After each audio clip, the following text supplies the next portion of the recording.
સિહોર નગરપાલિકાના ઓડિટોરિયમને લઈને અપક્ષ નગરસેવક મહેશભાઈ લાલાણી અને દીપસંગભાઈ રાઠોડે આપેલ પ્રતિક્રિયા.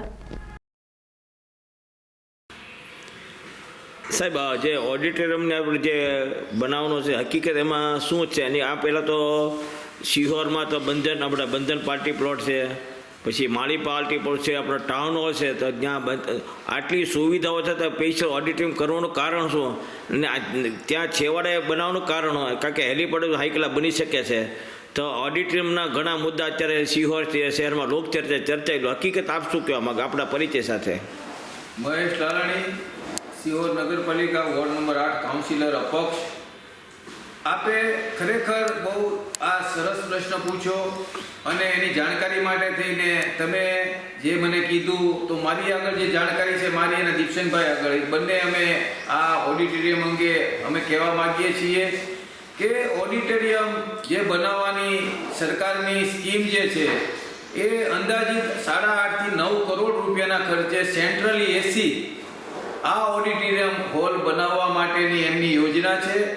એ યોજના 26/11/25 ના રોજ જનરલ મીટિંગની અંદર ચર્ચામાં આવતા અલગ રીતે મેં મારા વિચારો મુજબ અને પાલિકાને આવક કેમ થાય અને સરકારશ્રીના નાણાં બરાબર વ્યવસ્થિત કેમ વપરાય એ માટેના મેં મારા વિચારો રજૂ કર્યા હતા જનરલ સભાની અંદર. પરંતુ આ જે કાંઈ અગાઉથી નક્કી કરી નાખ્યું હોય તેમ અને અગાઉથી નક્કી હશે એના હું તમને પુરાવા અને દાખલા પણ આપું છું કે ઓડિટોરિયમ હોલ બનાવવા માટે થઈને અગાઉથી કેટલી પૂર્વ યોજના અને આયોજન એને કરેલું હતું એમનો પણ હવે હું આપને વિસ્તારથી ચિતાર મારી આગળ જે માહિતી લેખિતમાં છે એના દ્વારા હું આપને આપવા માંગુ છું સિહોરની જનતાને. તો સૌપ્રથમ મારી પહેલી ચર્ચા તો એ હતી કે ભાઈ ઓડિટોરિયમ હોલ આજે 8.5 થી 9 કરોડના ખર્ચે સેન્ટ્રલી એસી જ્યારે જો બનાવવામાં આવતો હોય તો સરકારશ્રીમાં મેં પહેલી રજૂઆત એ માટે જનરલ બોર્ડની અંદર કરેલી કે આ બાબતે યોજના સારી છે, નગરપાલિકાની આવક થાય એ માટેની સરકારશ્રીની યોજના છે. પણ વિશેષમાં હું એ કહેવા માંગુ છું કે 8 કરોડ 9 કરોડના ખર્ચે જો એક જ જગ્યાએ આ સેન્ટ્રલી એસી હોલ બને તો એ નગરપાલિકાને નુકસાનકારક એટલા માટે થાય કે ટાઉન હોલ જેવું સામાન્ય ભાડું જો આજે નગરપાલિકા રાખતી હોય ને ટાઉન હોલ પણ ન આપણો ચાલતો હોય, એની બાજુમાં આંબેડકર હોલનું જે ભવન બનાવવામાં આવ્યું છે એ આંબેડકર ભવન પણ પૂરું નથી બનાવ્યું અને એમની જે રકમ હતી એ પગારમાં આજે વાપરી નાખવામાં આવી છે અને એ અંગે જનરલ સભામાં ઠરાવો થવા છતાં આજે કોઈ કાર્યવાહી કરવામાં આવતી નથી. એમ આજે આ વધારાની જે જમીન કે જે વધારાની જે યોજના છે એ ઓડિટોરિયમ અંગેની આવી તો ઓડિટોરિયમ ન બનાવવા અંગેનું કારણ એ જ અમે ધર્યું કે ભાઈ આ જ્યારે સામાન્ય જો ભાડાની અંદર ટાઉન હોલ આપણો ન હાલતો હોય અને આ ઓડિટોરિયમ કરવાથી સેન્ટ્રલ એસી આપણું રાખશે કોણ? તો મારું એવું સૂચન છે, એવી રજૂઆત છે કે સરકારશ્રીમાં આ ઓડિટોરિયમની બદલે આપણે નોખી જગ્યાએ 1 કરોડ રૂપિયા વાપરી અને 8 જગ્યાએ આપણે પાર્ટી પ્લોટ જેવું આપણે કરીએ તો પાર્ટી પ્લોટ આ લોકોને સસ્તા ભાવે સારી રીતે ને સારી સુવિધા મળી રહે એ માટે 8 જગ્યાએ આપણે જે બિનખેતી થયેલા પ્લોટ હોય એમના જે કોમન પ્લોટ હોય તો એની અંદર આવા ઓડિટોરિયમ પાર્ટી પ્લોટ માટે થઈને આપણે આ પાર્ટી પ્લોટમાં એનો ઉપયોગ કરીને 9 જગ્યાએ 8 જગ્યાએ આપણે ઓડિટોરિયમ બનાવી અને પાલિકાની ઇન્કમ કેમ વધે એ માટે થઈ અને આપણે આ આયોજન કરવું જોઈએ એવું એક સ્પષ્ટ સૂચન હતું. પરંતુ આગળ જેમ chief officer Parakramsinh T Makwana જ્યારે હતા ત્યારે આ સત્યમ કન્સ્ટ્રક્શન કંપનીને આ એમનું ટેન્ડર ભાવને હિસાબેથી ઓછા ભાવને હિસાબે લાગેલું, પરંતુ એમના દ્વારા તારીખ 9/9/2025 ના રોજ આઈએલઓ જે કહેવામાં આવે કે એને લેટર ઓફ ઇન્ટેન્ટ કે ભાઈ તમે આપણે વર્ક ઓર્ડર અને એગ્રીમેન્ટ કરી જાઓ તો એ માટેનો જે ઓર્ડર હતો એ માટેનો આઈઓએલ જે હતો એની અંદર જે 5 દિવસનો સમય આપ્યો હતો એ 5 દિવસનો સમય પૂર્ણ થવા છતાં આજે કોન્ટ્રાક્ટર આજે કોઈ પણ જાતના એગ્રીમેન્ટ કે વર્ક ઓર્ડર લેવા આવ્યા નહોતા. મારા દ્વારા આ અંગે 29/10/2025 ના રોજ મેં જે માહિતી માંગેલી આરટીઆઈમાં તો એ મને આપી ત્યાં સુધી તો આ કોઈ પણ જાતનો કોન્ટ્રાક્ટ આપવામાં આવેલો નહોતો, વર્ક ઓર્ડર આપવામાં આવેલો નહોતો, એમની ડિપોઝિટ સિક્યોરિટી પણ આવી ગઈ હતી, જે કપાત પગારની અને જે ડિપોઝિટ આપવી પડે એ પણ આવી ગઈ હતી. તેમ છતાં એમના દ્વારા 31/10/2025 રોજ એને લેટર આપવામાં આવ્યો સત્યમ કન્સ્ટ્રક્શન દ્વારા કે ભાઈ મને તમે આ બાબતે બોલાવો. હવે એમને જો 9/9/2025 રોજ લેટર મોકલ્યા હોવા છતાં જો આ વસ્તુ થાય તો અગાઉથી આ પૂર્વ આયોજન હતું એવું સ્પષ્ટ માની શકાય છે. આજની તારીખમાં આજે જનરલ સભાની અંદર ઠરાવ પણ રજૂ કરવામાં આવ્યો નથી, ઠરાવ લખાયેલા નથી અને એનો વર્ક ઓર્ડર અપાઈ ગયો છે. નકશા જે હતા એ 2 કે 3 વખત આજે ફેરફાર કરવામાં આવ્યો હતો જનરલ સભામાં. આની કોઈ ચર્ચા નકશા બાબતે કે એ જમીનની સિચ્યુએશન બાબતે કરવામાં આવી નથી. એ વિડીયોગ્રાફી ઉપરથી પણ આપ જાણી શકો છો, તેમજ જે પ્રોસિડિંગ લખાય એમાં પણ આપણે જાણી શકીએ છીએ કે એ નકશો કઈ પ્રકારનો હતો. તો ત્યારબાદ આ નકશાઓ પણ 2 ફેરી ફરી ગયા છે. તો આ પૂર્વ યોજિત આખું એક આયોજન હતું, ષડયંત્ર હતું અને ષડયંત્ર છે એમ હું ચોક્કસપણે કહું છું. અને જો સરકારશ્રીના નાણાં આપણે બરોબર યોગ્ય રીતે વાપરવા હોય તો તાંત્રિક મંજૂરી કે વહીવટી મંજૂરી લેતા પહેલા કે માગતા પહેલા આરસીએમ સાહેબની ઓફિસે ત્યાં બધી વસ્તુનો અભ્યાસ કર્યા બાદ અને તાંત્રિક મંજૂરી અને વહીવટી મંજૂરી આપવી જોઈએ. તેમ છતાં એ પણ મળી ગઈ અને વર્ક ઓર્ડર પણ આજે થઈ ગયા. તો આ એક તપાસનો વિષય છે અને આ બાબતે કડકમાં કડક કાર્યવાહી કરી અને સરકારશ્રીના નાણાં જે 8 કરોડ રૂપિયા જે છે એ બરાબર યોગ્ય રીતે વપરાય એવું આયોજન થાય એવી મારી રજૂઆત છે. દીપસિંહભાઈ, તમે આ બાબતમાં પ્રકાશ પાડી શકશો ઓડિટોરિયમ બાબતમાં? કારણ કે એકની એક જગ્યાએ 2 વાત ખાતમુહૂર્ત થયા છે, તો આપ શું કહેવા માગો છો? હું દીપસિંહ બી રાઠોડ, એડવોકેટ નોટરી પબ્લિક, અપક્ષ કાઉન્સિલર ઓફ શિહોર નગરપાલિકા. મારા સાથી સભાસદ અને બહુ સિનિયર કાઉન્સિલર છે નગરપાલિકાના, એવાએ જે વાત કરી છે કે આ ઓડિટોરિયમ હોલ જે બનાવવામાં આવે છે એનાથી જાહેર જનતાને કે સરકારના નાણાંનો કોઈ સદુપયોગ થતો નથી. ત્યારે મારી એક જ મહત્ત્વની વાત છે કે હું ગુજરાત સરકારના મુખ્યમંત્રી શ્રી, શહેરી વિકાસ મંત્રી શ્રી અને મિની ફાઇનાન્સ બોર્ડના ચેરમેન અને પ્રાદેશિક નગરપાલિકાના નિયામકને મીડિયા દ્વારા હું જાણ કરું છું કે આ જે ઓડિટોરિયમ હોલનું જે કામકાજ થઈ રહ્યું છે એ મારા સાથી સભાસદ મહેશભાઈ કીધું 7 થી 8 કરોડ રૂપિયાનું હોય તો આ નગરપાલિકાની બોડી છે એ દેવાળીઓ ફૂંકનારી બોડી છે. એમાં પરિપક્વતાનો સંપૂર્ણપણે અભાવ છે અને વિચારોનો સંપૂર્ણપણે શૂન્યાવકાશ વ્યાપી ગયેલો છે.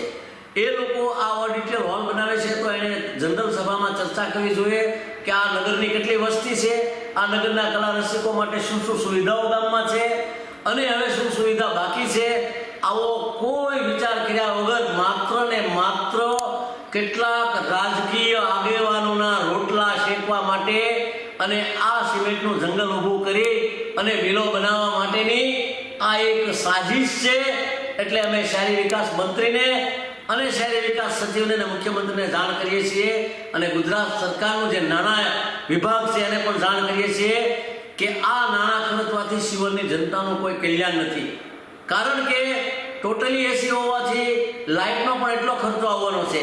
ત્યારે શિહોર નગરપાલિકા ઉપર જ્યારે લાઇટનું એટલું બધું ભારણ છે, કરોડો રૂપિયાનું બિલ ચડ્યું છે.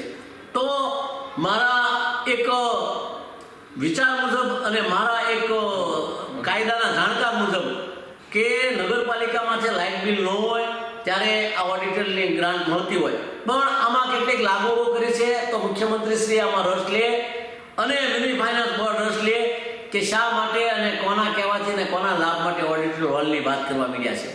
હવે એક બાજુ મહેશભાઈ કીધું એમ ને તમે કીધું એમ કે એક બાજુ ટાઉન હોલ છે, આંબેડકર ભવન છે, બંધન પાર્ટી પ્લોટ છે, નંદ પાર્ટી પ્લોટ છે અને બીજા કેટલાય પાર્ટી પ્લોટો છે.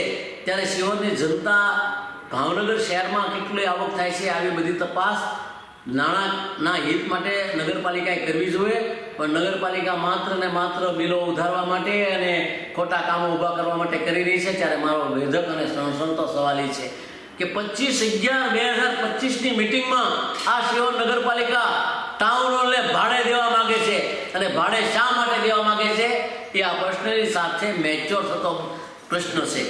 કે ભાઈ નગરપાલિકા ટાઉન હોલ સંભાળી શકતી નથી, નગરપાલિકા ટાઉન હોલના માણસોનો પગાર કરી શકતી નથી, તો નગરપાલિકાનો ટાઉન હોલ અત્યારે કરોડો રૂપિયાની જમીનની મિલકત ન હોય, 1 અબજથી વધારે જમીનનો આ ટાઉન હોલની જમીન હોય, આવી 1 અબજની જમીન આ દેવાળિયા નગરપાલિકાના વહીવટકર્તાઓ કોકને 5-15 હજારના ભાડાની અંદર એને પરખાવી દેવા માંગતા હોય, ત્યારે આ ઓડિટર હોલ બનાવીને તમે શું કરશો? આ અમારો વેધક અને સણસણતો પ્રશ્ન છે કે નાગરિકોને નુકસાન કરવા સિવાય તમારી કઈ પ્રવૃત્તિ છે?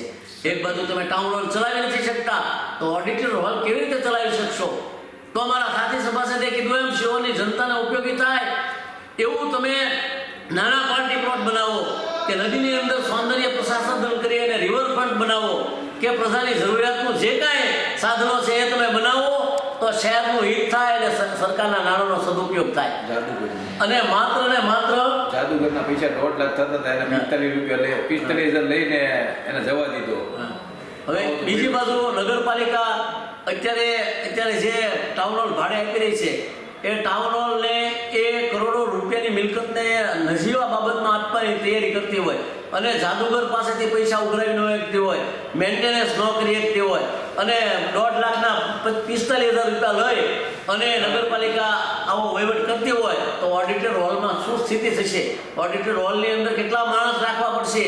ત્યાં કેટલી મહિને આવક થશે? ત્યાં કેટલું લાઇટ બિલ આવશે? આ બધા જ પ્રશ્નો નગરપાલિકાએ જનરલ બોર્ડની અંદર ચર્ચા કરીને આ નિર્ણય કરવો જોઈએ. માત્ર ને માત્ર કેટલાક માણસોને ઓડિટર હોલમાં બાંધકામ રાખવાનું છે, જે રાજકીય મળતિયા અને સાંઠગાંઠવાળા લોકોના લાભ માટે આ ઓડિટર હોલ બને છે. હું શિહોરની શાણી જનતાને કહું છું અને શિહોરની જનતાને કહું છું કે તમે જાગો. આ સરકારના કિંમતી પૈસા, આ ગરીબોના ટેક્સ, આ શ્રમિકો ને મજદૂરોના લોહીના પૈસાના ટેક્સનો દુરુપયોગ આ નગરપાલિકા કરી રહી છે, કે જેને ખોબલે ખોબલે શિહોરની જનતાએ મત આપ્યા છે, એને શિહોરના હિતની વાત નથી કરી. તો ભારતીય જનતા પાર્ટીના આકાઓને પણ હું કહું છું કે તમે આવો, આ ઓડિટર હોલનું કામ બંધ રખાવો અને જનતાના લાભનું કામ હોય એ લેવડાવો, હેતુફેર કરાવો. અને આ ટાઉન હોલ છે એ માત્ર ને માત્ર કેટલાક મળતિયા માણસોને લાભ માટે અત્યારે આપે છે, તો ઓડિટર હોલમાં પણ અમારી પાસે એવી ટોક ઓફ ધી ટાઉન છે કે 8.5 કરોડનો બનાવી અને રાજકીય રીતે જે વગ ધરાવતા માણસો છે એનો કબજો લેવો છે. સરકારના 8 કરોડ, નગરપાલિકાની જમીન અને લે બાબુ મળતિયાઓ અને પૈસા કમાવાવાળા જે એજન્ટો છે સત્તાના, એના માટે આ બને છે. અને મારી તો સ્પષ્ટ વાત છે કે નગરપાલિકા અત્યારે કોઈ વહીવટ ન કરી શકતી તો નગરપાલિકાએ લખવું જોઈએ કે ભાઈ ટાઉન હોલ નથી સંભાળી શકતા, ઓડિટર હોલ અમે કેમ સંભાળી શકીએ? કેમ નગરપાલિકામાં ચૂક છે? બીજું આયોજન કરવું પડે. બીજું આયોજન કરવું પડે, જનરલમાં ચર્ચા કરવી પડે. અને બીજી બાજુ અત્યારે તમે જુઓ તો આ શિહોર નગરપાલિકાનો પહેલો જ નિયમનો ભંગ કરે છે કે જ્યારે આગવી ઓળખની ગ્રાન્ટ સરકાર આપતી હોય છે, ત્યારે હું કમિશનરશ્રીને અને મ્યુનિસિપલ ફાઇનાન્સ બોર્ડના ચેરમેનને ચેલેન્જ કરું છું કે શું મોટો હાઈકોર્ટમાં થઈ શકશે? તમે જાગો. કારણ કે લાઇટ બિલ 0 હોય અને લાઇટ બિલ ન ચડેલું હોય ત્યારે આ ગ્રાન્ટ લઈ શકાય છે, પણ એમાં ખોટા કાગળો ઊભા કરી અને આ નગરપાલિકાએ આ ગ્રાન્ટ લેવા માટેના પ્રયત્નો કર્યા છે. એ બાબત ચોક્કસ છે, આ તપાસનો વિષય છે. અને આવતા દિવસોમાં જાહેર નાણાંના દુરુપયોગ બદલ શહેરી વિકાસ મંત્રીને, મ્યુનિસિપલ ફાઇનાન્સ બોર્ડને અને ગુજરાત સરકારને પણ શું મોટોમાં જવાબ આપવા પડશે. આ મારી એક ધારાશાસ્ત્રી તરીકે આ હું જાણકારી છે એ સરકારને આપું છું. અને સરકાર જો આમાં દરમિયાનગીરી નહીં કરે તો આ મીડિયા દ્વારા હું તમામ ન્યાયતંત્રોને પણ જાણ કરું છું કે અત્યારે આ રીતે ખોટા નિર્ણયો, જે તકલગી નિર્ણયો કરવામાં આવ્યા છે એ નગરપાલિકા તાકીદે દૂર કરે. સાહેબ, આ બીજી વાર ખાતમુહૂર્ત કરવાનો એ મુદ્દો કેમ અટકી ગયો? આ સ્થળ પર જે ઓડિટોરિયમ ઉપર પહેલાં વિક્રમભાઈએ કર્યું હતું, પછી આ આજની નવી બોડીએ કર્યું, તે એની પર પ્રકાશ પાડો. હવે આ આંધળી ભેંસે મોઢું ઉભાયું એવો પ્રકરણ ઊભું થયું છે કે જે નવો શાસક આવે એ એમ કે ઉદ્ઘાટન કરે, એ ઉદ્ઘાટન કરે અને ત્યાં તકતી લગાડે અને ગામમાં કહે કે ભાઈ અમારા વખતમાં ઓડિટર બતાવવા માટે. એટલે ખરેખર આ ખોટું કહેવાય. મારા સાથે સંવાદ મહેશભાઈ કીધું એમ કે આ ઓડિટર હોલ બાબતની અંદર કોઈ ઠરાવ કર્યો નથી, કોઈ ચર્ચા કરી નથી અને માત્ર ને માત્ર તકતીઓ લગાડી દેશે. તો મ્યુનિ અધિનિયમની તમામ જોગવાઈઓ અને બંધારણનો તમામ ભંગ કરીને આવા જે ખાતમુહૂર્તો કરવામાં આવ્યા છે ગેરકાયદેસર ગણાય, અને એક વખત ખાતમુહૂર્ત થયું હોય પછી બીજી વખત ખાતમુહૂર્ત થઈ શકે નહીં. આ દિવાળિયા વહીવટ અને અપરિપક્વતાનો આનાથી મોટો એક પણ નમૂનો હોઈ શકે નહીં. સાહેબ એક મુદ્દો એ છે, એ વિસ્તારમાં ભાવનગર રોડ ઉપર 4 હોલ છે, બંધન હોલ છે, માળી પાર્ટી પ્લોટ છે, આંબેડકર ભવન છે, ટાઉન હોલ છે. તો આ હેલીપોર્ટ જે ખુલ્લું ગ્રાઉન્ડ છે એ જગ્યાએ જે નગરપાલિકાને અહીંયા ઓડિટોરિયમ થાય કે કેમ એ મને જણાવો. અગાઉ મેં કીધું એમ કે જુદી જુદી એવી ઘણી જગ્યાઓ છે અને 8.5 કરોડમાં 8 જગ્યાએ પાર્ટી પ્લોટ બનાવી શકાય એવું મેં કીધું. પરંતુ મારા સાથી સભાસદ અને પૂર્વ પ્રમુખ મારા દીપસિંહભાઈ રાઠોડ એમણે જે કીધું એમ કે 2 તકતીઓ જ્યારે લાગે છે ત્યારે માત્ર ને માત્ર પોતાનું નામ યાવતચંદ્ર દિવાકરો એ માટે રહે એ એનું પ્રયોજન છે. બાકી એમની આગળ કોઈ વિચારશીલતા નથી. આગળ નગરપાલિકાને કેમ આપણે આજે નાણાકીય આપણે ઉપયોગ કરી શકીએ આ જમીનનો અને નાણાંનો એ એમની આગળ કોઈ પણ જાતના વિચારો નથી. આ જેમ અગાઉ કીધું એમ કે બંને જે ઉદ્ઘાટનો કરવામાં આવ્યા, જે ખાતમુહૂર્તો કરવામાં આવ્યા, એ ખરેખર તો ઠરાવ થઈ ગયા પછી આ વસ્તુ કરવામાં આવે એની બદલે આ તો અગાઉ એડવાન્સમાં હું પ્રમુખ થયો તો મારે ખાતમુહૂર્ત કરી નાખવું છે, પછી કદાચ મારો વારો આવ્યો કે ન આવ્યો તો આ એક પ્રકારની હોડ ભારતીય જનતા પાર્ટીમાં લાગેલી છે. અને આવો એક મેન્યા છે કે ઉદ્ઘાટન કરવું અને ખાતમુહૂર્ત કરવું, પછી એનું જે થવું હોય થાય. નાણાં વપરાય તોય ઠીક, ન વપરાય તોય ઠીક. એટલે ઠરાવ કર્યા પહેલા આ બંને ખાતમુહૂર્તો થયા છે જે તદ્દન ગેરકાયદેસર અને ગેરવ્યાજબી છે. એટલે આ પરિપક્વતા વહીવટની અંદર ન કહેવાય. આખા ગામનો જે આપણે જ્યારે વહીવટ કરવા બેઠા હોય ત્યારે આપણી આગળ વિચારશીલતા હોવી જોઈએ. મન, કર્મ અને વચનથી ત્રણેય રીતે આપણે શુદ્ધ હોવા જોઈએ તો આપણે આજે વહીવટ કરવાને માટે અધિકારી છે. બાકી કોઈ આ અધિકાર કરવાનો આપણો રાઈટ નથી. પવાર આ તમને મેં ઓડિટોરિયમની વાત કરી, હેલીપેડ બાબા એ જગ્યા નગરપાલિકાની છે કેમ, તો એ જગ્યા પર થાય કે કેમ ન થાય? કારણ કે અત્યારે અહીંયા એ હેલીપેડ ઉપર અત્યારે ઠાઠલ કચરો ઉકળો નાખો ને આપણે ત્યાં શાક માર્કેટની હરાજી થાય, ત્યાં કોઈ ભાડું લેવામાં આવતું નથી. તો આ આંધળું બેરું કૂટાશ કે કેમ? એ બાબતમાં એક એડવોકેટ તરીકે અને 1999ના પ્રમુખ તરીકે આ જમીનનો જે શીર્ષક છે, આ જમીનનો જે માલિકી છે, આ જમીનની જે ટાઇટલ છે એ બાબતનો હું 25 વર્ષ પહેલાંનો આપને અનુભવ આપું કે 1957માં પ્રેમચંદ મોતીચંદ શાહ અને ભોગીલાલ લાલાણી આ બધા સત્તામાં હતા અને એ સારા નિષ્ઠાવાન આગેવાનો હતા. એ તિકમલાલ ચાંગલાણી પાસેથી 284 નંબરની જમીન ખરીદી. પછી પરિસ્થિતિ એવી ઊભી થઈ કે 284 સર્વે નંબરની જમીન છે એ ખેતીવાડીની હતી. એટલે નગરપાલિકાએ નામદાર પાલતાણાના પ્રાંત ઓફિસર પાસે એન્ટ્રી પડાવી જમીનની નોંધ પડાવવા માટે, હક નોંધ કરાવવા માટે અરજી કરી. એટલે એ હક નોંધની અરજી નામંજૂર થઈ અને 7 નંબરમાં પાછું તિકમલાલ ચાંગલાણીનું નામ આવ્યું અને 12 નંબર જે હોય ખેડૂતનો એમાં ખાતરના ખાડા તરીકે આવ્યું. એટલે 1999માં અમારે મહેશભાઈ લાલાણી, અનિરુદ્ધભાઈ જોશી, અમારી બધાની બોડી હતી, એક જાગૃત બોડી હતી અને અમે આ કાગળ તપાસ્યા અને એઝ એ પ્રેસિડેન્ટ ઓફ નગરપાલિકા પ્રમુખ તરીકે અમે જોયું કે ભાઈ આવી મોટી મિલકત નગરપાલિકાની નામે નથી ચડી, દસ્તાવેજ છે અને એના કિંમત નગરપાલિકાએ ચૂકવી છે. પણ ઓર્ડિનન્સ એક્ટ અંડર સેક્શન 54 54નો ખેડ ધારા મુજબ નગરપાલિકા ખેડૂત નહોતી. એટલે ઓર્ડિનન્સ એક્ટ મુજબ અમે માલિક બન્યા નહોતા.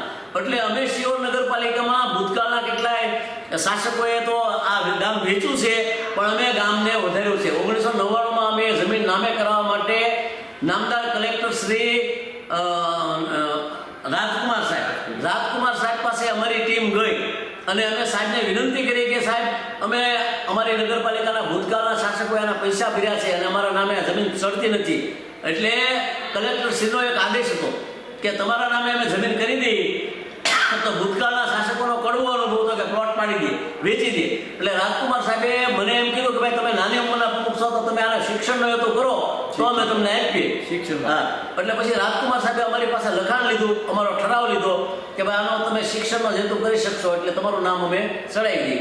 એટલે અમારા નગરપાલિકાની માલિકી બની ગઈ એ અવળી મોટી જમીનની અને જમીનની માલિકી બનાવવામાં મારા સાથી સભાસદ મહેશભાઈ, અનિરુદ્ધભાઈ આ બધા સદગ્રસ્ત અને વિદ્વાન અને જાણકાર અને નગરપાલિકાના હિતના ચિંતકો હતા. એટલે અમે બધાએ ભેગા થઈ અને આ 1 કરોડ રૂપિયાની મિલકત અમે નગરપાલિકાના નામે ચડાવી. 4000 વાર જમીન 4000 વાર જમીન ચડાવી. અને એ ચડાવ્યા પછી તમે સમજી લો કે એ જમીન અમે ચડાવ્યા પછી અત્યારે એ જમીનની રખેવાળી નથી કરતા, એમાં કચરા ને ખાતર નાખે છે ને કોઈ બેસી ગયા છે. એ નગરપાલિકાની એક ગંભીર ભૂલ છે, નગરપાલિકાની બેદરકારી છે, નગરપાલિકાની મિલકતો પ્રત્યેની કોઈ નિષ્ઠા કે પ્રામાણિકતા નથી. ખરેખર શિહોર શહેરના અને જિલ્લાની જનતા માટે શિક્ષણનું સંકુલ નગરપાલિકાએ પોતે બનાવવું જોઈએ. શિક્ષણનો હેતુ છે એટલે પાર્ટી પ્લોટ નહીં બની શકે.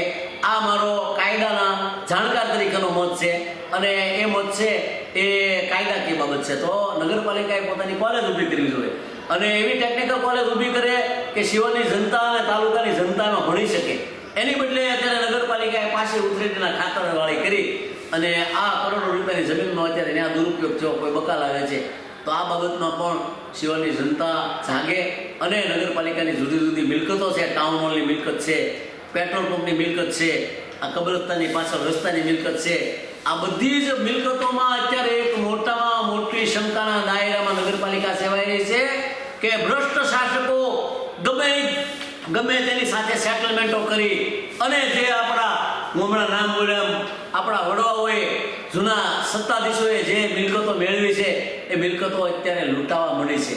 અને ચૂંટણી વખતે લોકો કહે છે ને કે તમે ગામ વેચતા નહીં, એ પ્રશ્ન અત્યારે આ બોડીમાં આવ્યો છે. તો શિહોરની જનતા જાગે, શિહોરને બચાવે એવી અમારી લાગણી અને માગણી શહેરના હિત માટે છે. વંદે માતરમ, ભારત માતા.